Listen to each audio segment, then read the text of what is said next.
I was already 24 years old. I was an entrepreneur. I was an educator working with some of the best institutions in our country. And we now belong to a day and age where creativity is not just limited to the arts, but it is required in pretty much any field and in any role, especially with the advent of AI and technology. There is no need for us to fit into an existing mold, is it? So, of course, there are gender bias, there are societal filters and challenges that come in the way. So March 8 is Women's Day. So Yes. what do you want to tell being a woman entrepreneur, doing so many things? I think it's an absolute privilege to be a woman. It's a great power.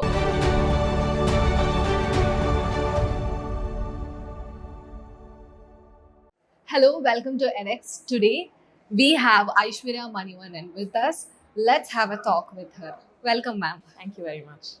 So you are the champion in Silambam. So that is inspiring. So what inspired you to get into this martial arts? Well, I'm firstly an artist, and I've been teaching art and design for over 15 years now through Maisha Studio, which is my art and design academy. And I think as artists, we have this very innate curiosity to constantly seek and find a lot of different things around us that interest us, right? And it's that same curiosity that led me to Silambam. I was already 24 years old. I was an entrepreneur. I was an educator working with some of the best institutions in our country. And I happened to be guided to learn an traditional martial art. To kind of aid my Bharatanatyam practice. So that's when I chanced upon Silambam, and who would have known that this would have been my journey at that time. Yeah.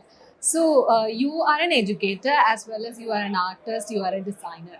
So in your opinion, how our education system can inculcate the martial arts, the other skills, artistic things in the system?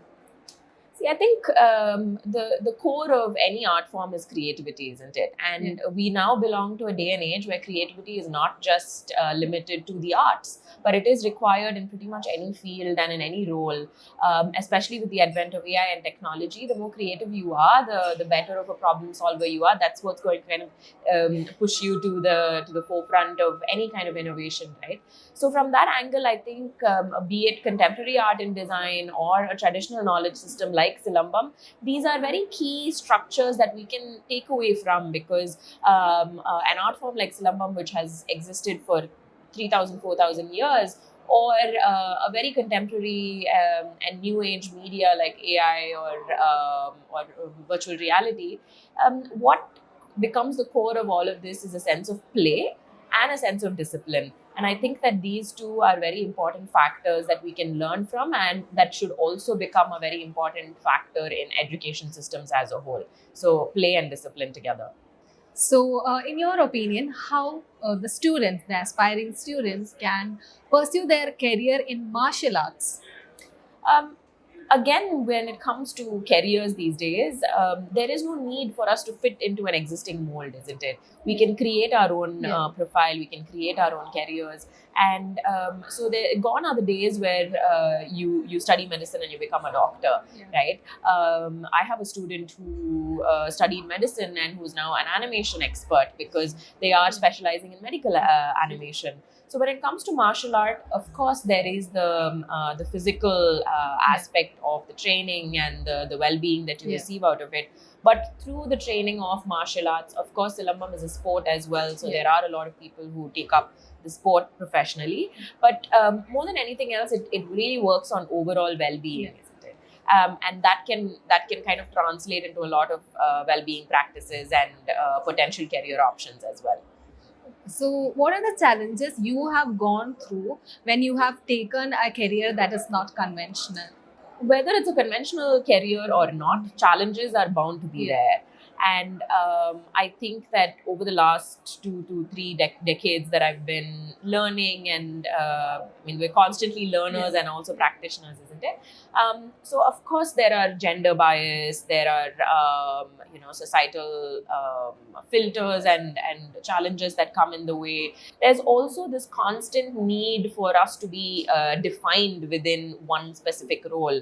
So in my career, that is not the case, because on one hand, I am an entrepreneur, I am a speaker, I am an art and design educator, and also a martial artist. And for a lot of people, these may seem as very separate entities, but within my own practice, they all come together as one. And a couple of examples of this is, on one hand, Surul Foundation and the Surul team, which I've started, which is the first all-women Silambam performance ensemble, and we're creating a production, collaborating with a lot of different artists, and we're going to be showcasing the premiere on June 20th. So there, I'm not only creating a platform for women to learn and present Silambam, but we're also using contemporary art and Silambam as a means to teach agency, as a means to teach leadership and design thinking, and so on. And on the other hand, of course, there is my personal research, which has gotten me into the Harvard University, being a visiting artist fellow, and hopefully I am going to be pursuing my PhD at the Royal College of Art. And my research really brings together art and design as a means to archive Silambam, and also using Silambam as a tool to really present or achieve agency in the practitioners. So everything comes together in that sense, right? We don't need to be defined as one or the other, and it's the same with any career as well. So you're balancing so many things, the academics, arts, and everything. So how are you balancing that? Everything in life is a balance, and we're all balancing a lot of different elements, either consciously or subconsciously, right? I tend to do it very consciously, because I've, over the years, identified exactly what it is that I love to do, and that I'm also able to create an impact with, and I'm very, very protective of my energy. So I think more than paying attention to, in art we say there's positive space and negative space. And we need to pay attention to the negative space as well. And in my life, I tend to pay attention to where my energy is getting wasted or time is getting wasted. And if we focus on kind of eliminating those aspects, then we're able to do whatever we want to do in a very wholehearted manner. That's great. So March 8th is Women's Day. So Yes. what do you want to tell, being a woman entrepreneur and being so many things? So what do you want to say the women? I think it's an absolute privilege to be a woman. It's a great power, because I feel that, I've had incredible women role models in my life, starting from my grandmothers, my mother, and so many of my students, my mentors. And the infinite potential and power and strength and grace that every woman holds is just incredible. And I just think that it's really important for us to give ourselves that time and space to realize and acknowledge our potential, and then just go all out. Thank you, ma'am. Thank you so much. Thank you very much. Thanks for having me.